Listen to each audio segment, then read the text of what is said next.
Engineers built trucks so extreme that governments buried the records, manufacturers quietly scrapped the prototypes, and the public never got a single photograph. Some hauled nuclear weapons across open desert, some ran on jet engines ripped straight from military aircraft, some were longer than 2 football fields combined.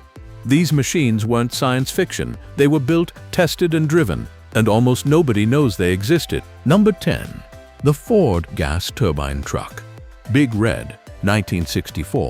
In 1964, Ford Motor Company unveiled a concept truck powered not by a diesel engine, but by a gas turbine.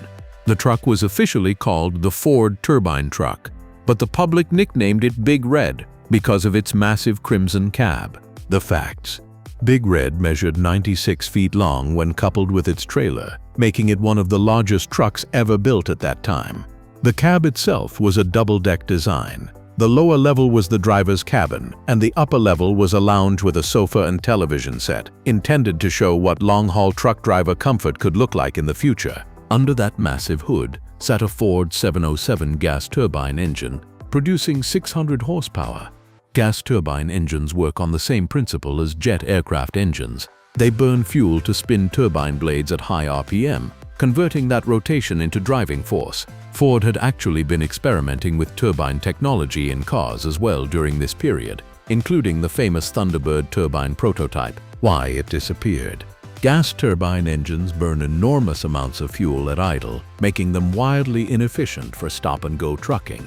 They also take several seconds to spool up, meaning there's a delay between pressing the accelerator and getting power, dangerous in truck driving situations. Ford showed Big Red at the 1964 World's Fair in New York and then retired it from public life. The truck was eventually scrapped in the 1970s. Big Red proved that turbine power was not practical for commercial trucking, but it planted the seed. Decades later, engineers would revisit hybrid turbine systems. The lounge cab concept also previewed what modern sleeper cabs eventually became. Number 9. The Lectra Hall M200 electric dump truck. Most people think electric heavy trucks are a 21st century invention. They are wrong. In 1969, Unit Rig and Equipment Company of Tulsa, Oklahoma introduced the Lectra Hall M200, a massive electric drive haul truck designed for open-pit mining operations. The M200 could carry a payload of 200 short tons. That's 400,000 pounds of material per load. It was not battery-powered like a modern EV. Instead, it used a diesel engine to drive a generator, which in turn powered electric motors at each wheel. This system is called diesel-electric drive, and it is actually still used in locomotives and modern mining trucks today. The engineering. The key advantage of diesel-electric drive is that electric motors produce maximum torque from 0 RPM, meaning the truck could haul enormous loads out of deep mine pits without mechanical transmission losses. There were no conventional gears, no clutch, no driveshaft in the traditional sense. The electric motors were mounted directly at the rear axles. The M200 was powered by a 16-cylinder diesel engine producing approximately 2,000 horsepower. Empty weight was around 260,000 pounds. Fully loaded, it moved at a top speed of roughly 30 miles per hour, but that was all it needed for mine haul cycles. Unit Rig's Lectra haul line directly influenced the design of modern ultra-class haul trucks. The Caterpillar 797, the Liebherr T22, and the Komatsu 980E, the giants of modern mining, all trace their lineage to the electric drive systems pioneered by machines like the M200. Number 8.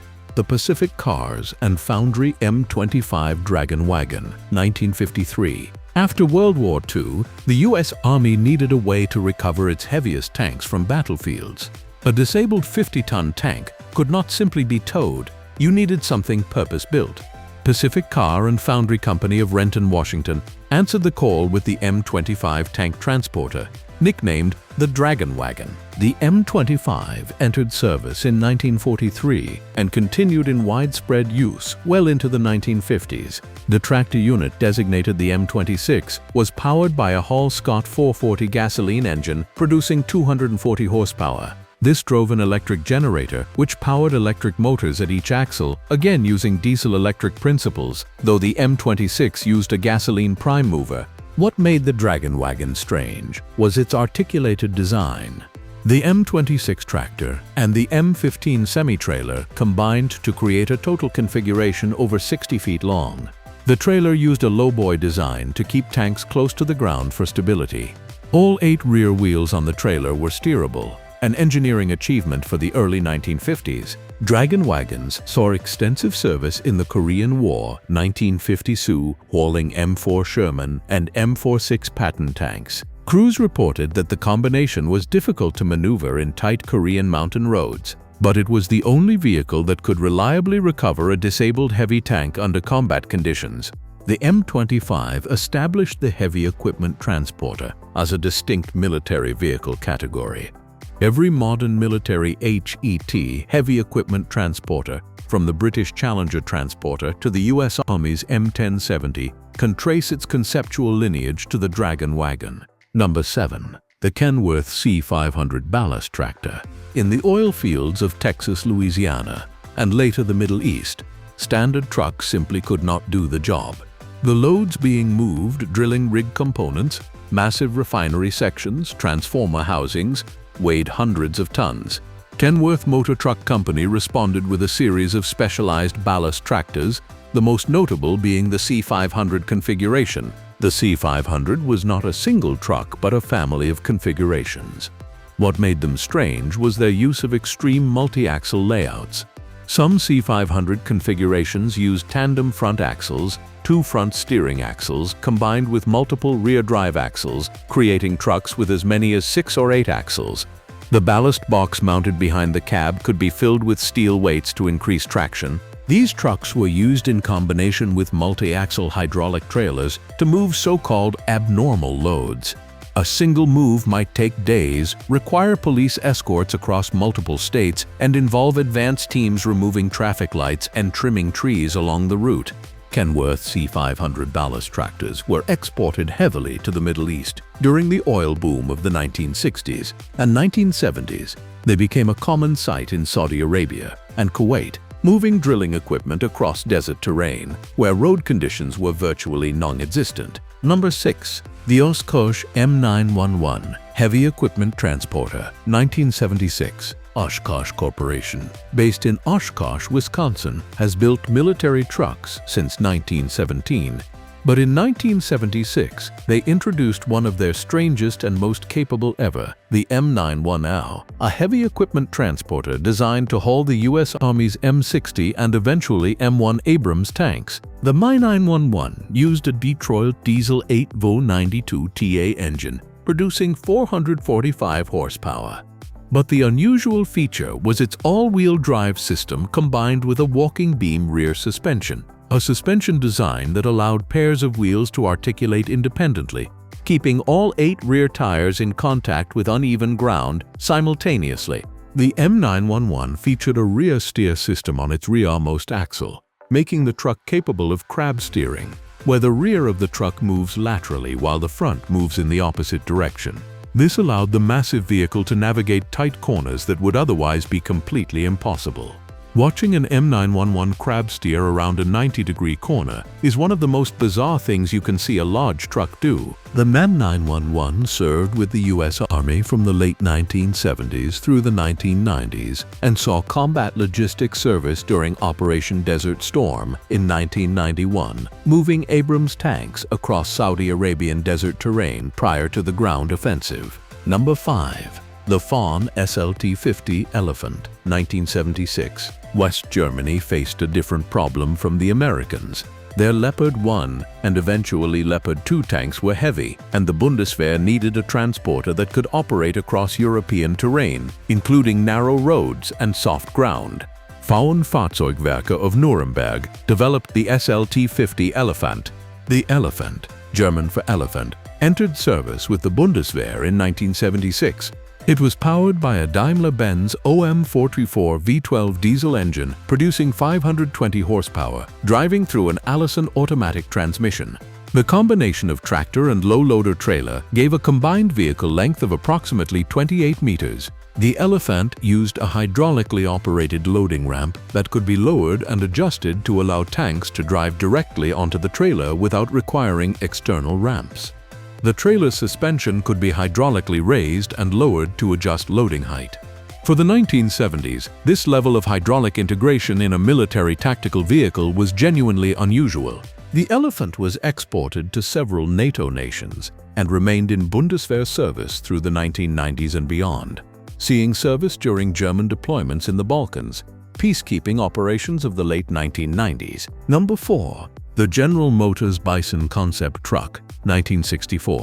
In 1964, General Motors revealed one of the most futuristic truck designs in American history, the Bison.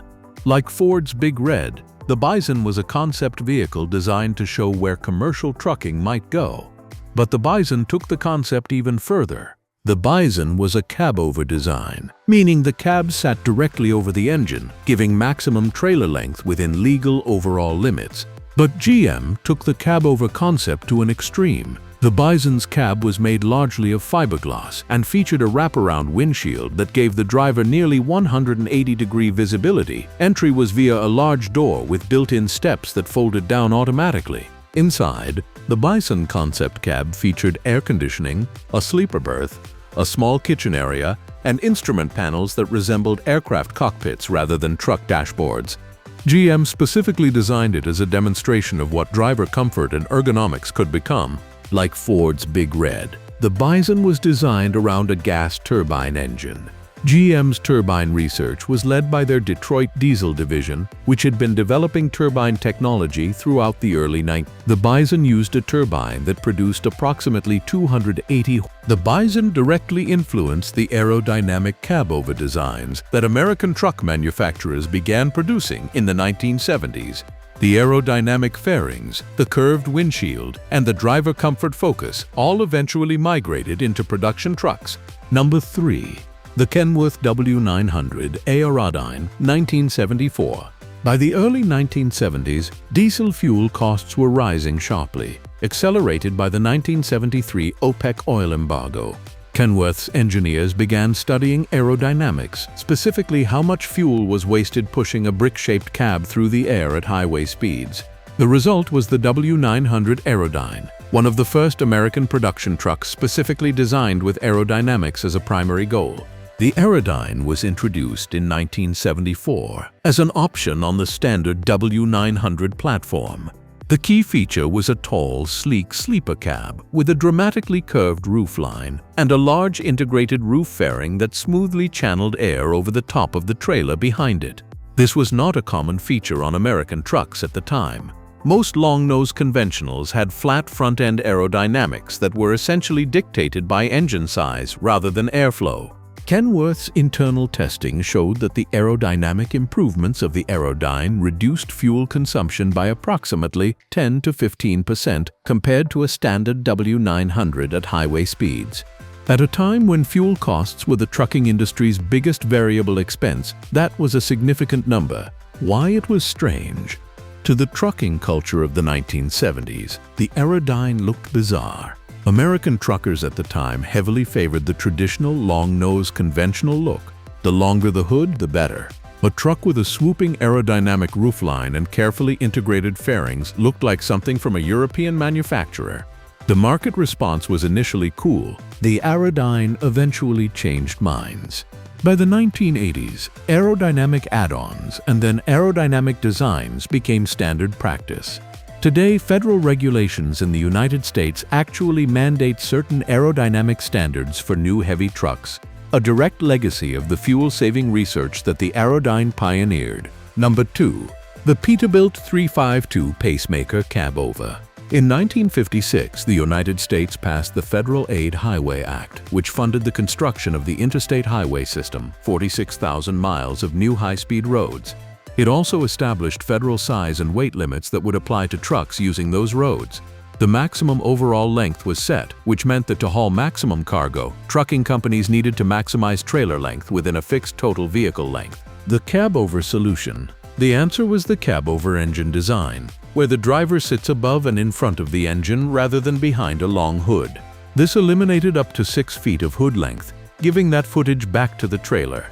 Peterbilt's answer was the Model 352 Pacemaker, which became one of the most significant cab-over trucks in American history. What made the 352 truly strange for its era was the cab tilt mechanism. To access the engine, the entire cab tilted forward on a hinge at the front bumper, a massive heavy cab rotating 90 degrees to expose the engine below. Early versions of this system were manually operated and required considerable physical effort. The spectacle of a truck's cab tilting forward to nearly horizontal was genuinely shocking to people who saw it for the first time. The 352 was produced from 1956 through 1976, a 20-year production run that made it one of Peterbilt's longest-running models. It was available with a wide range of engines, including Cummins, Caterpillar, and Detroit diesel options, and became a staple of American long-haul trucking during the peak decades of interstate highway system construction and use. The 352 defined what American cab-over trucking looked like for 2 decades. Its profile, square, tall, with a flat nose, became an icon of American commercial trucking that appeared in films, television, and advertising throughout the 1960s and 1970s. Number 1. The Overland Train, MKII, 1962. What it was.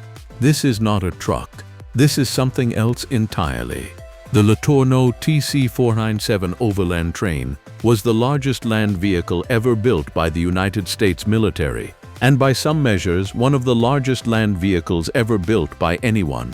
Built by R.G. Letourneau Inc. of Longview, Texas in 1962, the TC497 was a road train designed to carry massive military cargo across terrain where no roads existed. The complete train consisted of a lead power car and up to 11 cargo cars, stretching a total of 572 feet in length. That is longer than 2 football fields end to end. The power.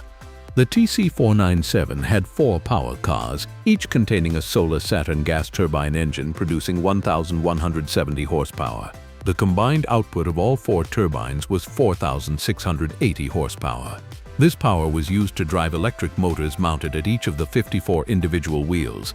Every single wheel was powered independently through electric drive, a system called individual wheel control that allowed the operator to send different amounts of power to each wheel depending on the terrain. The TC497 was controlled from a cab in the lead power car.